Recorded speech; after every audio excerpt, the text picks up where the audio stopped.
Bar association ఆత్మీయ సమావేశంలో Visakha TDP MP అభ్యర్థి శ్రీభరత్, గాజువాక టీడీపీ ఎమ్మెల్యే అభ్యర్థి పల్లా శ్రీనివాస్ పాల్గొన్నారు. రానున్న రోజుల్లో బార్ అసోసియేషన్ పాత భవనాలను తొలగించి కొత్త భవనాలను నిర్మిస్తామని న్యాయవాదులకు వారు హామీ ఇచ్చారు.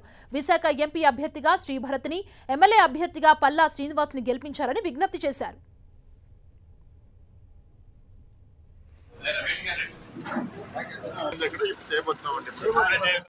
Development and overall judicial system empowerment కోసం ఈ ప్రభుత్వం ఏమీ చేయలేదు అనేది నా భావన.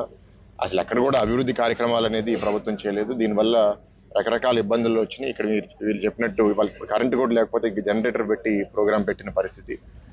ఇక్కడ బార్ అసోసియేషన్కి ఒక రూమ్ కూడా పైన కట్టమని రిక్వెస్ట్ చేయడం జరిగింది. తప్పకుండా అది చేసి పెడతామని చెప్పాం.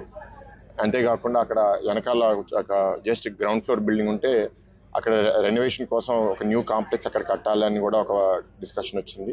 ఫ్యామిలీ కోర్ట్ ఇక్కడ ఎస్టాబ్లిష్ చేయాలని, జ్యూరిస్డిక్షన్ కొంచెం ఎక్స్పాండ్ చేయాలని రకరకాల ఇష్యూస్ చెప్పారండి. తప్పకుండా అన్ని టేకప్ చేస్తాం. ప్రత్యేకంగా ల్యాండ్ టైటిలింగ్ యాక్ట్ ఏదైతే ఈ ప్రభుత్వం ప్రపోజ్ చేస్తుందో దాన్ని రద్దు చేస్తామని తెలుగుదేశం పార్టీ చెప్పడం జరిగింది.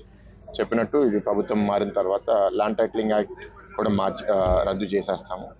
అండ్ ఓవరాల్ ఏంటంటే ఈ సమాజంలో మనకి జ్యుడిషియల్ సిస్టమ్ అనేది ఒక very fundamental pillar of democracy.